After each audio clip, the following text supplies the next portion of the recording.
there is a disconnect between theoretical and practical Christianity. Let's talk about it. Some months ago, I was going to my home church. When I drove out, I recognized that my vehicle sounded a little different and it felt a little different. Now, I thought about stopping on the road to ask someone to assist me, but then I prayed. I said, Lord, help me to just get to church. And after church, I'm going to ask someone to assist me with the vehicle, to look at the vehicle for me. Church was over, rain was falling. After the rain stopped, it was drizzling a bit. No persons went outside. We didn't need any umbrellas. It was just barely drizzling. I went to my car. Then, when you get carried away in church, you don't remember that something. So when I got to the car, I remember that something was off with the car. I saw a church brother in his vehicle with his son. He was in a pickup, those van thing with the long back, because he's a businessman, right? I went outside my car, waved to him. He brought down his window and I told him, I said, brother, so and so, my car something is off. Can you look at it for me? You know what the church brother said to me? Me don't know nothing about car. When I asked brother so and so, and he gave me about 3 different names. I said, okay, all right, no problem. Went to the car, took out my phone, I called an elder. And I said to the elder, Elder, where are you? And he said to me, oh, Sister Dawkins, I'm out on the road. I'll come and I'm back on my way now. So I told him that my car, something. He said, when I come, I look at it, man. So what I'm saying now, I want you to understand that it's not all men and it's not all Christian men are like that. So he came, looked at the car. Apparently my hand touched something on the dashboard, they call there, but something on it. He said, this is not supposed to be here. It's supposed to be over here. That's why you're hearing and whatever. And he fixed whatever. And he said, then that's it. So why never ask somebody else? I said, I asked somebody else, but they said they didn't know anything about cars. And we left it there. Now, I was saying to myself, anyhow, and women, you can attest to this. Anyhow, I was on the road driving and I came out of the car, just walk around the front. I wouldn't have to ask. Even the men who you see digging out their hand middle with their rum cup or whatever they have, I wouldn't have to ask them. They would say, Mommy, what go on? Miss, how you doing? You good? What go on? You sure? All right. What happened to your machine? Before you ask them, they would have offered to assist you. Just, you can attest. All right? And I'll get back to that. All right. So I didn't want to share the story, obviously, because when you share stories like this, people just take your video and they say, oh, Patrice talking about the church. And what they're doing, we're trying to, we're trying to avoid the elephant in the room instead of trying to fix the problem. We're trying to put the spotlight on the individual instead of saying this is a real problem in the church, especially with some of our men. When it's men time, women have problem too. We're talking about men. Let us see what we can do to incorporate practical Christianity.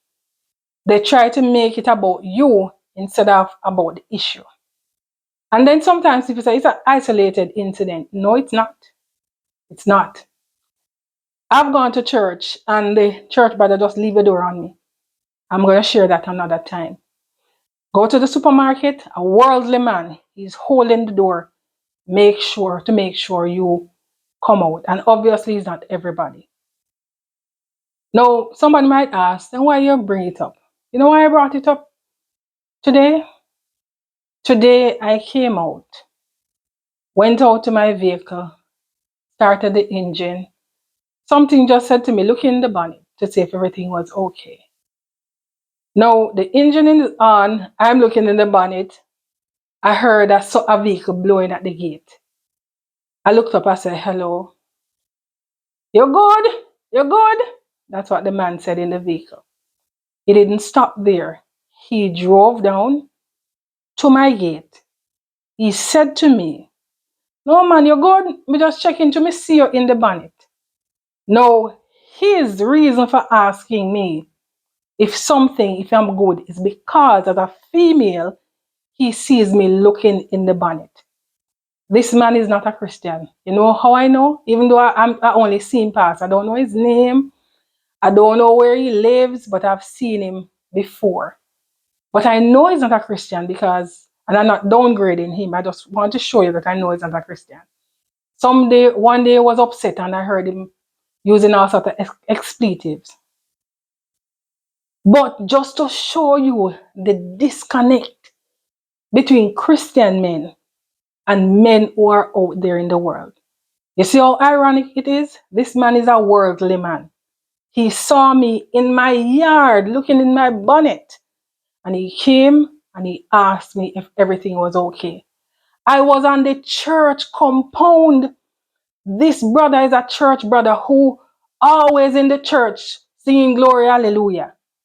And he said to me that he does not know anything about cars, even when he drives a pickup. Now, if you miss this, I'm going to point out something to you. You know what he did in front of his son?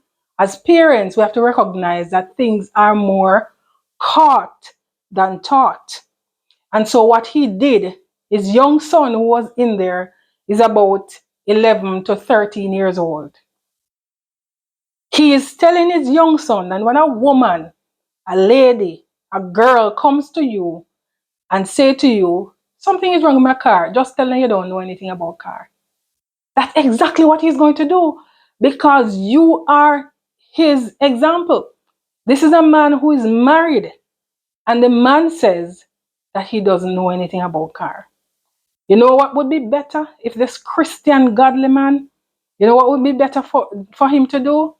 He should have come, what I expect, that he should have come look. And if he didn't know, then he didn't know. We're not expecting that all persons to know everything. And again, people are going to say, oh, that is one off, man. I've been watching crusades online, evangelistic series, and I'm hearing pastors saying, men, give the lady a seat. Give the lady a seat, man. Get up and give the lady a seat. No pastor should have to tell any church brother to give the lady a seat. And within that same evangelistic series that night, other pastors, other leaders had to come on stage urging the men to give the weaker vessel the seat.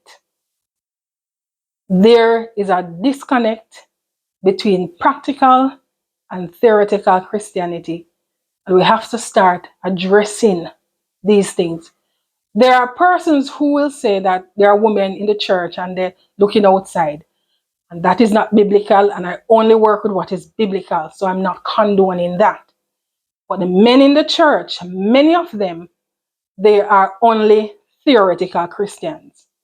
Now, I, as a woman, as a church sister, should be able to go, and or any other woman should be able to speak to any man, especially if they drive, including the pastor, and say to them, I have a problem with my vehicle. Can you come and look at it? That is what Christianity is about. And for you persons who might be saying, oh, you shouldn't talk about that because it's a church brother. God could have left out the story of the Good Samaritan.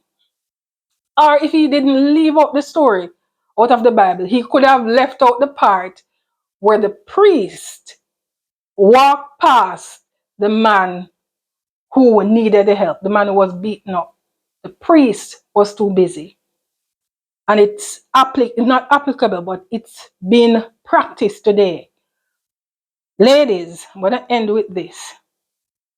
When you're driving, looking on the road, remember, reflect.